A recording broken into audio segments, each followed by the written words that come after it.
Assalamualaikum, halo Pianos, kembali lagi di channel saya, channel memberikan seputar informasi cryptocurrency ataupun Pi Network. Oke, di sini ada sebuah tweet dari P Wallace ya, yang mana ini pertanyaan yang sangat wow ya.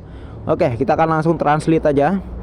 Di sini dia bertanya, jelas mereka yang memilih dan mengatakan bahwa peluncuran open mainnet jaringan Pi pada 14 Maret 2023 itu salah ya.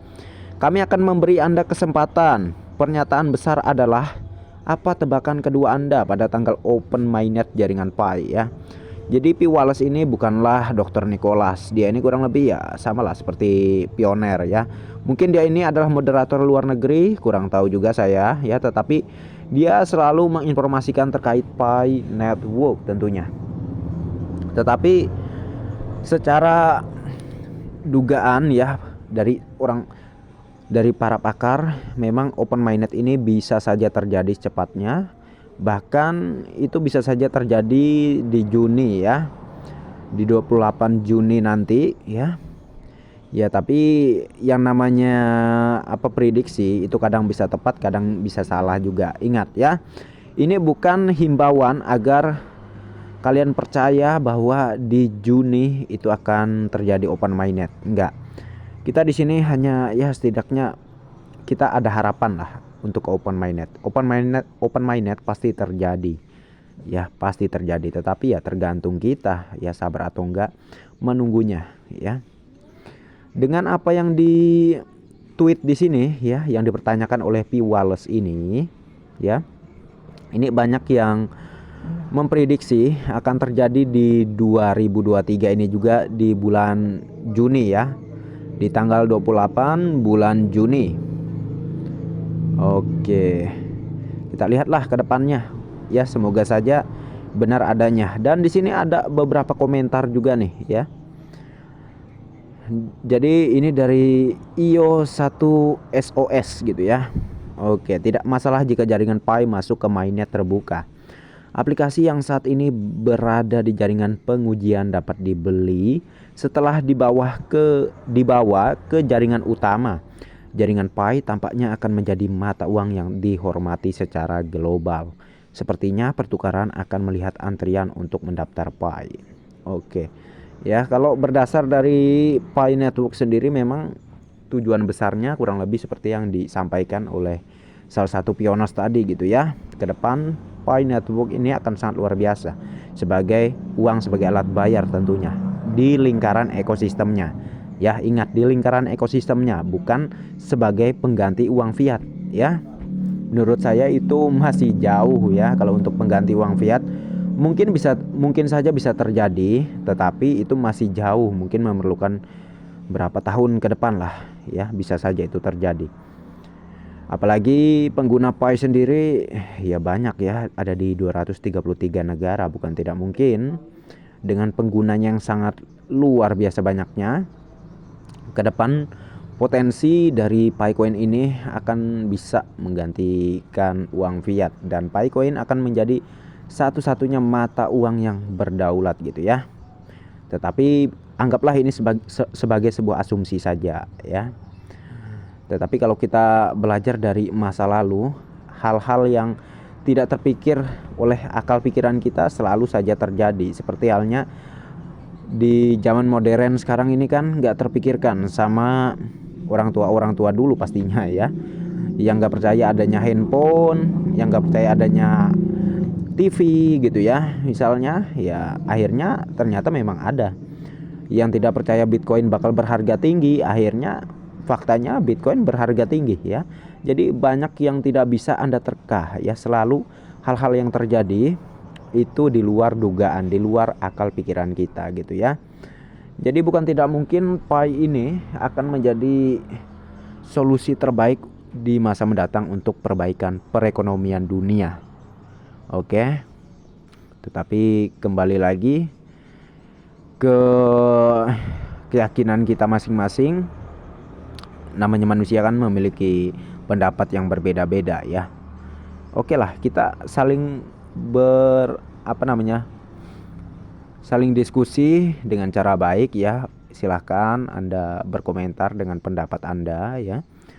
Tetapi saya ingatkan, kalau tujuannya cuman hanya membuli, nyinyir doang, komentar Anda nggak bakal lama bertahan di channel saya atau di video saya. Itu akan langsung saya hapus, atau kalau keterlaluan sudah mungkin langsung saya blok ya. Anda tidak bisa lagi mengakses untuk ke channel saya ya. Karena kita di sini mengajak untuk semuanya bergerak maju ya, supaya tidak tertinggal dari negara-negara maju ya. Sampai kapan Indonesia selalu tertinggal? Negara maju sudah lebih dulu ya merespon dengan baik, lebih dulu memanfaatkan PAI ini malahan sebagai alat bayar ya di negara-negara maju kebanyakan. Nah, kalau negara maju saja sudah merespon dengan baik terhadap PAI ini, masa kita yang negaranya berkembang doang, belum maju-maju, menganggap PAI ini halu atau segala macamnya? Ya malulah ya. Harusnya kita belajar sama orang yang sudah ahlinya, sama orang yang udah berpengalaman. Nah, kurang lebih begitu. Ya bukan berarti saya menggurui Anda, tapi di sini saya berdasar dari fakta yang ada ya. Dari fakta yang ada, lihatlah bagaimana negara kita dan negara China, contohnya aja ya. Nah, masa kita, kalau Anda menganggap pioners itu halu, berarti sama saja Anda menganggap orang China itu halu gitu ya. Sedangkan orang yang paling negaranya maju dan penduduknya yang sangat ya banyaklah dilihat di sana itu orang-orang elit ya. Bahkan para elit, orang-orang kaya pun, orang-orang triliuner ya, dan pemerintahannya pun sana sangat mendukung dengan adanya PAI Network ya. Padahal China sangat tidak suka kripto ada di negaranya, seperti halnya Bitcoin. Tetapi kenapa PAI Coin, PAI Network ini diterima di sana? Nah, harusnya kalian menyadari terkait hal ini. Kalau negara maju saja wah udah merespon dengan baik terkait adanya PAI Network ya. Padahal negara itu negara yang anti sama kripto loh. Tetapi pas adanya PAI Coin malah mereka semangat menerima keberadaan PAI Coin ini atau PAI Network ini. Ya jadi ini adalah proyek yang sangat luar biasa tentunya. Ya. Tapi ya itu urusan kalian lah, mau nggak percaya, mau menganggap apa yang kalian pikirkan itu benar ya silahkan ya. Karena di sini saya hanya mengingatkan sebagaimana kita sesama manusia, sebagaimana kita sesama pioners ya. Kalau mau maju kan ikuti orang yang maju, kalau ingin nyinyir ya ikuti orang yang nyinyir ya. Kan pilihan ada di kita ya. Kalau pengen maju ya lihatlah orang yang maju seperti apa. Oke, jadi untuk informasi terkait open mainnet ini gitu ya, kita belum bisa memprediksi secara 100% itu bakal terjadi di bulan Juni, enggak ya. Tetapi setidaknya kita ada harapan gitu aja, ada harapan terkait open mainnet. Open mainnet pasti terjadi ya, tergantung bagaimana kinerja kita sekarang ya. Kita harus membantu core team untuk segera menyelesaikan proyek ini ya. Dengan cara apa ya? Yang kita lakukan harus dengan saling beri support gitu ya. Dan yang paling penting juga menjadi validator, atau segeralah kita yang sudah lulus KYC mengundang referral kita untuk segera melakukan KYC ya. Ini akan mempercepat penyelesaian proyek ini, dan semuanya sudah beres misalnya ya, mungkin hanya menyisakan 10% saja ya, hanya menyisakan 10% saja, kita akan bisa ke open mainnet. Dan setelah open mainnet pun akan tetap ada ini KYC. Tetapi KYC-nya ini bukan seperti di fase enclosed mainnet ini ya. Kedepan itu semakin mudah. Bukan kita yang menunggu diundang untuk melakukan KYC, tetapi sistem KYC lah yang menunggu kita untuk segera melakukan KYC. Nah, kurang lebih seperti itu ya. Karena ini memang yang pernah disampaikan oleh moderator kita yang sangat dermawan ya, yang sangat baik, selalu menghimbau dengan cara yang sangat bijaksana, yaitu moderator Rohman ya namanya.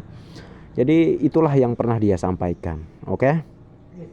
Nah, jadi mungkin informasi kita nggak terlalu banyak ya, cuman sampai sini saja ya. Setidaknya dengan apa yang saya informasikan ini, kita memiliki jadi tambah semangat lagi gitu ya. Jadi tambah semangat lagi. Dan saran saya tidak usah terlalu dipikirkan lah terkait open minded ini, tetapi ikuti saja setiap perkembangan dan informasi-informasinya ya. Setidaknya dengan adanya informasi-informasi open minded ya, kita doakan terus, kita aminkan terus, bukan tidak mungkin itu akan menjadi kenyataan ya, karena kekuatan doa itu sering sekali kalau kita sama-sama berdoa semuanya seringkali itu bisa terwujud ya, apalagi dengan ikhlas ya. Jadi ya nggak ada yang mustahil sih, tergantung kita juga. Makanya kita harus kompak, semuanya harus kompak ya, demi segera ke open minded. Itu kuncinya. Jangan yang satu nyinyir, yang satu suka membuli ya. Untuk yang itu kita udah nggak usah kita ladenin, kita tinggalkan saja. Yang penting kita yang sama-sama positif ini, kita tetap kompak dan jaga kebersamaan kita. Ya, untuk yang suka nyinyir dan membuli seperti saya ya, yang muncul di komentar-komentar ini, di komentar-komentar di bawah ya, akan saya hapus ya. Dan kalau keterlaluan ya akan saya tendang ya, dia nggak bakal bisa lagi ke channel saya, nonton di channel saya. Oke, sahabat pioners, semangat ya, jangan kendor semangatnya, terus mining. Dan ingat, kalau ingin melakukan transaksi terus berpatokan pada nilai konsensus global, jangan sampai keluar dari nilai tersebut, karena ini mensesuaikan dengan program yang ada di PAI sendiri maupun juga untuk masa depan kita semua ya. Tentu harapan kita bisa mendapatkan hasil yang luar biasa juga di PAI Coin ini. Kita sudah 4 tahun menambang sampai dengan sekarang ya kan. Tentu nggak masuk akal kalau misalnya harga PAI itu sangatlah rendah ya, sedangkan Dr. Nicholas Kokali sendiri menyampaikan nilai PAI itu ditentukan oleh kesepakatan. Itu artinya nilai PAI itu sebenarnya tanpa batas ya.